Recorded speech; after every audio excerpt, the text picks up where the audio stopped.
சதுரங்க பிரியர்கள் அனைவருக்கும் வணக்கம். ஸோ இன்னைக்கு நம்ம வந்து ஒரு அற்புதமான அழிவில்லா ஆட்டத்தை வந்து நம்ம பார்க்க போகிறோம். இந்த ஆட்டத்தை வந்து நம்ம சப்ஸ்கிரைபர் ஒருத்தர் வந்து சஜஷன் வந்து பண்ணியிருந்தாரு. ஸோ கிட்டத்தட்ட ஒரு 5, 6 பிரில்லியன் மூவ் வந்து இதில் பண்ணியிருப்பாரு. நிறையா ஆட்டங்கள் நம்ம வந்து பார்த்துருப்போம். நிறையா பீசஸ் வந்து சாக்ரிஃபைஸ் பண்ணி பார்த்துருப்போம். அதுபோல் நான் சொன்ன மாதிரி 5 பிரில்லியன் மூவ் வந்து இதில் பண்ணியிருக்காரு. ஸோ இந்த கேம் வந்து பார்த்தீங்கன்னா, போரிஸ் சிஃப் அப்படிங்கிற பிளேயருக்கும், ஐசக் கஸ்டான் அப்படிங்கிற பிளேயருக்கும். இந்த கேமுக்கே வந்து பார்த்தீங்கன்னா, கஸ்டான்ஸ் இம்மோர்டல் அப்படிங்கிறது தான் பேர். ஸோ அந்தளவுக்கு ரொம்ப ஃபேமஸான கேம். ஸோ நம்ம இந்த கேமுக்கு பார்க்கறதுக்கு முன்னாடி ஒரு ரெக்வஸ்ட் என்ன அப்படின்னா, நீங்கள் சப்ஸ்கிரைப் பண்ணாமல் வீடியோஸ்லாம் பார்த்துட்டீங்க அப்படின்னா, சப்ஸ்கிரைப் பண்ணிட்டு பெல் பட்டனை ப்ரெஸ் பண்ணி வச்சுக்கோங்க. மறக்காம மற்றவங்களுக்கு ஷேர் பண்ணுங்கள். இப்போது இந்த பியூட்டிஃபுல்லான கேமை வந்து பார்க்கலாம். ஸோ கேம் வந்து ஒயிட் வந்து போரிஸ் சிஃப் வந்து ஒயிட் ஹேண்டில் பண்ணுறாரு. கேம் வந்து அவர் D4 ஓப்பன் பண்ணுறாரு. அதுக்கு ரிப்ளை வந்து பார்த்தீங்கன்னா, நைட் F6 ஐசக் கஷ்டான். So pawn to C4, pawn to E6, knight C3. ஓப்பனிங்கில் ரொம்ப எதுவுமே எக்ஸைட்டிங்காக நடக்கலை. இன்ஃபேக்ட் ஒரு மாதிரி கன்வெர்ட் ஆகிட்டு ட்ரான்ஸ்போஸ் ஆகி வந்து பார்த்திங்கன்னா உங்களுக்கு இது வந்து queen's gambit declined exchange variation சொல்லுவாங்க. பிஷப்போட லைன் வந்து அவரவே வாண்டடாக ஓப்பன் பண்ணி விடுறாரு. அடுத்து பிஷப் வந்து டெவலப் பண்ணுறாரு. பண்ணதுக்கப்புறம் C6. ஸோ ரொம்ப டிப்பிக்கலான ஒரு கால்ஸ்பர்ட் ஸ்ட்ரக்சர்னு சொல்லுவோம் இல்லையா. ஸோ ஒயிட்டோட பிளான் வந்து குயின் சைடில் ஒரு மைனாரிட்டி அட்டாக் பண்ணுவார். ஸோ இவர் வந்து மீன் டைம் இந்த பீசஸ்லாம் ஃபிகர் அவுட் பண்ணிட்டு கிங் சைடில் ஏதாவது அட்டாக் பண்ண ட்ரை பண்ணுவார். So castles E3, rook E8. So ஜென்ரலாக இது எப்படி நம்ம வந்து கண்டுபிடிக்கணும், இவர் எப்படி பிளாக் வந்து நிச்சயமாக நம்ம வந்து இந்த பக்கம் தான் அட்டாக் பண்ணோன்னா, இந்த பான் ஸ்ட்ரக்சர் எதை ஃபேஸ் பண்ணிட்டுனா கிங் சைடு வந்து ஃபேஸ் பண்ணிகிட்ருக்கு. அண்ட் நமக்கு ஏதாவது ஒரு அட்வான்டேஜ் இருக்குன்னா இந்த E4 ஸ்கொயர் தான். ஸோ அப்போ நம்ம அதை அட்டாக் பண்ணுறதா இருந்தால் நம்ம என்ன பண்ணணும் அப்படின்னா, கிங் சைடில் தான் நம்ம வந்து அட்டாக் பண்ண முடியும். கரெக்டுங்களா? ஸோ அந்த காரணத்தினால ஸோ குயின் சைடில் அவர் இங்கே போவார். இதுதான் அவரோட இது idea. So bishop D3 develop பண்ணுறாரு. Knight BD7, knight F3 develop பண்ணுறாரு. பின்னதுக்கப்புறம் நைட் F8. இதில் என்னென்னா இந்த இந்த மெனூரிங் வந்து நிறைய பேருக்கு வந்து நீங்கள் தெரிஞ்சு வச்சுக்கிறது நல்லது. நைட் வந்து F8 வச்சுட்டு பிஷப்போட லைன் வந்து ஓப்பன் பண்ணி வைக்கிறது. டைமு நம்ம கரெக்டாக எப்போ கிடைக்குதோ அப்போ பிஷப் வந்து E6லையோ இல்லை F5லையோ நம்ம டெவலப் பண்ண முடியும். இன் சம் கேசஸில் வந்து பார்த்திங்கன்னா நைட்டோட சப்போர்ட்லேயே நம்ம பிஷப் F5 இல்லை பானோட சப்போர்ட்டில் பிஷப் F5 இந்த மாதிரி ஆட முடியும். ஆனால் இப்போதைக்கு அது எதுவுமே பாசிபிள் இல்லை. இது எல்லாமே எப்படி கொண்டு வராரு அப்படிங்கிறத பார்த்தோம் அப்படின்னா, நம்மளோட கேமில் எப்படி நம்ம வந்து பீஸ் இம்ப்ரூவ்மெண்ட் பண்ணுறது அப்படிங்கிறத நம்ம கற்றுக்கலாம்.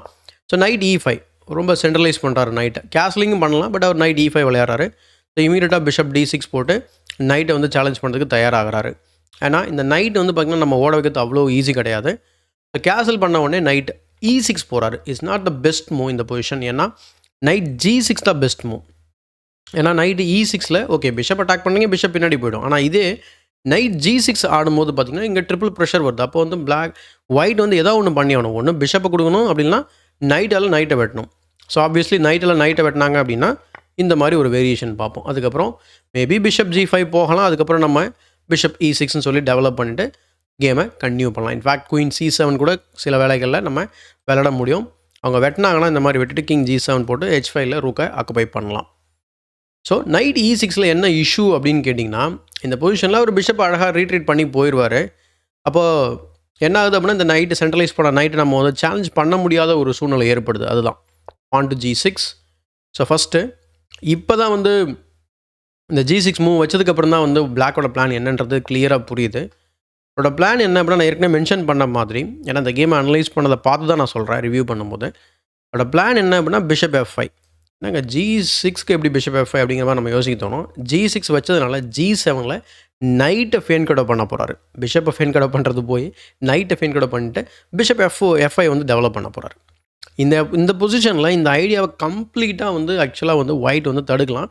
நீங்கள் ஆல்ரெடி பார்த்தீங்கன்னா ஒயிட் கிட்டத்தட்ட ஒரு பான் அட்வான்டேஜில் இருக்கிறாரு. அந்த அளவுக்கு ஒரு அட்டாக்கிங் பொசிஷனில் தான் இருக்குது ஒயிட்டு. ஆனால் அவர் என்ன பண்ணிடுறாரு அப்படின்னா, ரொம்ப ஒரு ஸ்லோ மூவ் பண்ணுறாரு. நைட் F3 இது கூட ஓகே. இன்னும் ஃபியூ மூவ்ஸ்க்கு அப்புறம் இந்த நைட்டை திரும்ப வீட்டுக்கே கூப்பிட்டு போகிற மாதிரி போயிடுவார். இப்போ இங்கே பாருங்கள், 5th ரேங்கில் இருக்கிற நைட்டை 3rd ரேங்க் போகிறாரு. 3rd ரேங்க்லேருந்து திரும்ப 2nd ரேங்க் போவார். அதுக்கப்புறம் தான் இந்த கேம் வந்து ரொம்ப என்ன சொல்கிறது பயங்கரமாக வந்து சூடு பிடிக்கும். ஸோ இந்த பொசிஷனில் என்ன மூவ் பண்ணலாம் அப்படின்னு கேட்டிங்கன்னா, பான் டு F4 ரொம்ப ஃபேமஸான கேம். நிறைய பேர் பார்த்துருக்க வாய்ப்பு இருக்குது. பில்ஸ்பரி அட்டாக் அப்படிங்கிற அட்டாக்கை வந்து கண்டுபிடிச்ச அந்த கேம் 1900 ஜார்ஜ் மார்க்கோவோட ஆடிருப்பார். முடிஞ்சால் அதை பாருங்கள். நம்ம சேனலில் இன்னும் நான் போடலை. ஸோ அந்த கேமோட இன்ஸ்பிரேஷன் அல்லது ஜூகட்டோட் ஓப்பனிங் அப்படி இல்லைன்னா நம்ம ஸ்டோன்வால் நாட் ஜூகட்டோட் பட் ஸ்டோன்வால் ஸ்ட்ரக்சர் இந்த மாதிரி ஐடியாஸ் உங்களுக்கு தெரிஞ்சிருந்தால் நீங்கள் டெஃபினட்டாக F4 கன்சிடர் பண்ணியிருப்பீங்க. ஐடியா என்ன அப்படின்னா, இந்த நைட்டை எங்கேயுமே நம்ம விடாம பண்ணுறோம். 2வது இந்த நைட் G7 வந்து பார்த்தீங்கன்னாக்கா, போனதுக்கப்புறம் பிஷப் F5 ப்ரிப்பேர் பண்ணுறாரு இல்லையா? இந்த பேட் பிஷப்பை இந்த ஒரு குட் பிஷப்க்கு எக்ஸ்சேஞ்ச் பண்ணணும். ஆனால் இங்கே ஐடியா என்ன அப்படின்னா, F4 idea pawn to G4. Now there is no idea. இப்போ நீங்கள் என்ன பண்ணணும் அப்படின்னா, லைக் இந்த நைட்டை சேலஞ்ச் பண்ணுறதுக்கு F6 தான் போட்டாகணும். ஸோ அதுக்கு நீங்கள் வந்து விளையாடலாம். பட் ஆனால் வந்து பார்த்தீங்கன்னா, இந்த ஸ்பேஸ் அட்வான்டேஜ் அந்த கிங் சைடில் வந்து ரூக்கை டபுள் பண்ணிவிட்டு பொசிஷனை ஓப்பன் பண்ணுறது. ஸோ ஒயிட்டுக்கு நிறைய சான்ஸ் இருக்குது வின் பண்ணுறதுக்கு. பட் ஆனால் அது கமிட்டிங்கான ஒரு மூவ். ஏன்னா பின்னாடி போக முடியாது திரும்ப. பட் ஆனால் அது பிளேயபிள் தான். ஸோ நைட் F3 போனதுனால பிளாக்கு வந்து பார்த்திங்கன்னா அவரோட பிளான் அவர் தடுக்க முடியல. So knight G7.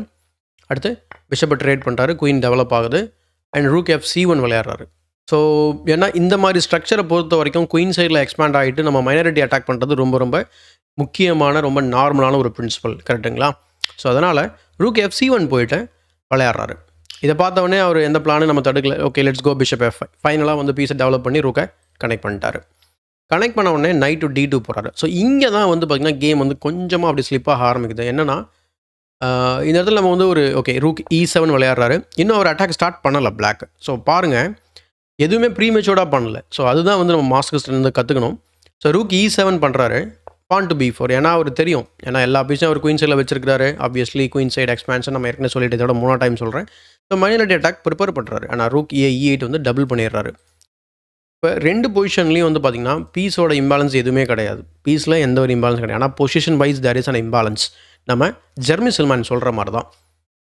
அவர் என்ன சொல்கிறாரு அப்படின்னா, இந்த பொசிஷன் அவரோட பிரின்சிபல் அப்ளை பண்ணோம் அப்படின்னா, இவர் எல்லா பீஸும் குயின் சைடில் உட்காந்துருக்கு. நம்ம எல்லா பீஸும் கிட்டத்தட்ட வந்து பார்த்திங்கன்னா கிங் சைடில் தான் இருக்குது, இன்க்ளூடிங் த குயின். அப்போ நம்ம வந்து கிங் சைடில் ஒரு அட்டாக் பண்ணலாம் அப்படிங்கிறது தான் இந்த பிரின்சிபல் சொல்லுது. அல்லது அந்த இம்பாலன்ஸ் வந்து நமக்கு சொல்லிக் கொடுக்கக்கூடிய ஒரு பிளான் தெரியும். பட் என்ன மூவ் பண்ணுறது? கரெக்டாக? ஸோ இப்போ அவர் பண்ணுவார் பாருங்கள். So rook A B1. So அவர் பிளான் படி போயிட்டுருக்கிறாரு. Can you guess the first brilliant move? நம்பவே முடியாது, அந்த மாதிரி ஒரு மூவ் இருக்கும். இதில் வேடிக்கை என்னென்னா, ஃபஸ்ட்டு மூவ் கூட நம்ம பார்த்துடலாம். செகண்ட் மூவ் பிரில்லியன்ட் மூவ் மாதிரியே தெரியாது. ஆனால் அது பிரில்லியன்ட் மூவ். அது நம்ம பண்ணவே தோணாது. ஏன்னா பிளெண்டர் மாதிரி தெரியும். So the first brilliant move, நான் சொன்ன 5 மூவ் நல்லா கவுண்ட் பண்ணிக்கோங்க. Bishop takes H3. ஸோ ஒரு கீ டிஃபெண்டர் கூட கிங் சைடில் இல்லை. இது வந்து ஆக்சுவலாக கிளாஸில் லெக்சர் கொடுக்க மாதிரி தான் நான் பேச போகிறேன். ஒரு கீ டிஃபெண்டர் கூட கிங் சைடில் இல்லை. அப்போ நம்ம வந்து என்ன பண்ணோம் அப்படின்னா ஓப்பன் லைன்ஸ் வரணும். ஸோ ஆப்வியஸ்லி அதுக்கு தான் அதை சாக் பண்ணுறாரு.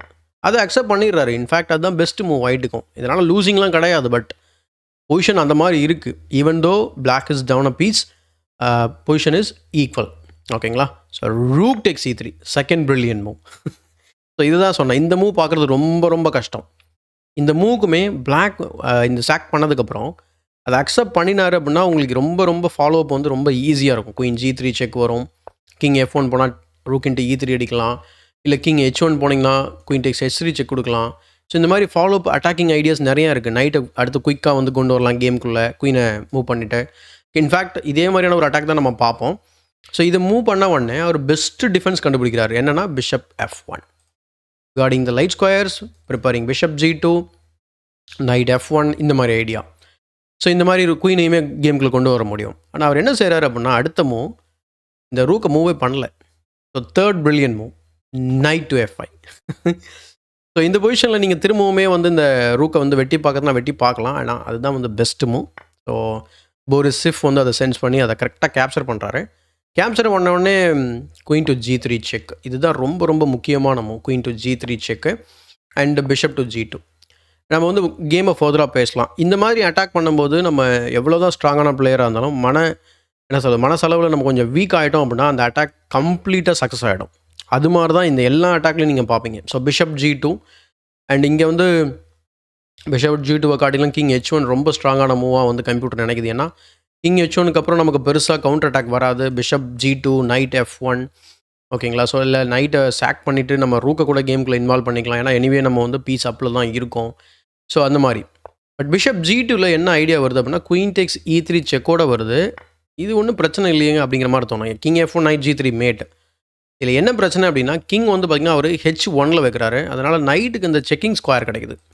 ஓகேங்களா? இப்போது இந்த இந்த இந்த செக்கு வந்து பார்த்திங்கன்னா முன்னாடியே அவர் கிங்கை மூவ் பண்ணியிருந்தார். கிங் H1ல் மூவ் பண்ணியிருந்தார். குயின் டேக்ஸ் E3 செக்கோட வந்திருக்காரு. இதுக்கும் அதுக்கு எவ்வளோ வித்தியாசம் பாருங்கள்.